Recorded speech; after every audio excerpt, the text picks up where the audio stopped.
பேருங்களா? சுமதி. எங்க வீடுங்க? வீடு எம்ஜிஆர் நகர். என்ன பிரச்சனைங்க? பிரச்சனை எனக்கு உடம்புக்கு ஆப்ரேஷன் கர்ப்பப்பை எடுத்தும் கூட கைங்கால் முகம் எல்லாமே வீக்கமாயிருது. சரி சரி. யார் சொல்லி வந்தீங்க? என்ன சொன்னாங்க? அந்த எங்கள் கம்பெனியில் ஒரு பையன் வேலை. பேருங்க?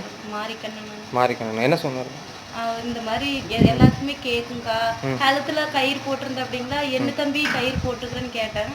இந்த மாதிரி எனக்கு ஏதோ செய்வேன்னு செஞ்சால் கூட எனக்கு வராதக்கா அப்படின்னு. அப்படி அப்புறம் வராதுன்னு சொன்ன அப்படிங்களா, சரி பரவாயில்ல நல்லாயிரு அப்படின்னு சொன்னது. சரி அப்புறந்தே எனக்கு வரலான்னு டைம் இல்லைங்க வர்றதுக்கு.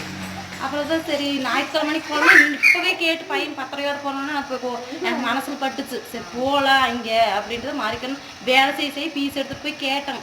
போய் தம்பி இப்படி போகலாமான்னு. போகலாக்கா ஞாயிற்றுக்கிழமை நானும் வர்றேன் அப்படின்னு. அப்படியே சரி நான் இப்போ போகிற தம்பி எனக்கு பிரச்சனையாக இருக்குது நான் போகிறேன் அப்படின்றது. அப்புறம் வந்தேன். கையில் காசு 100 ரூபா இருந்துச்சுங்களா, சரி கொடுத்துட்டு என்னன்னு மட்டும் கேட்டு வரலாம். அப்போ ஞாயிற்றுக்கிழமைக்கும் கூட போய் பார்க்கலாம். காசு பிரச்சனை இல்லையா?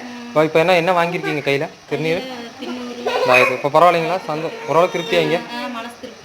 சரி நீங்கள் ஞாயிற்றுக்கிழமை வாங்க மறுபடியும் திருநீர் தீர்ந்த போனாலும் வாங்கிக்கோங்க. சந்தோஷம் ஓரளவுக்கு வாங்க. கண்டிப்பாக வர்றேங்க.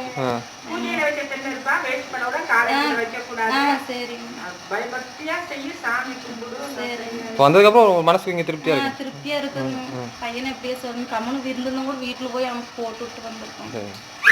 நீங்கள் எப்போ தீர்ந்தாலும்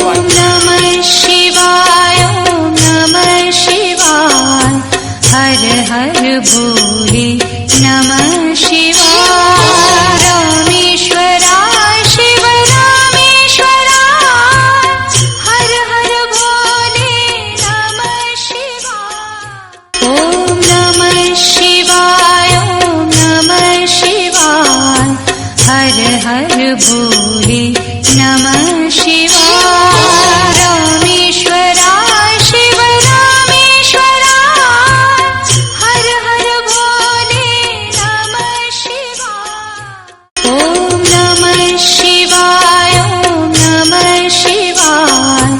हर हर भोले नमः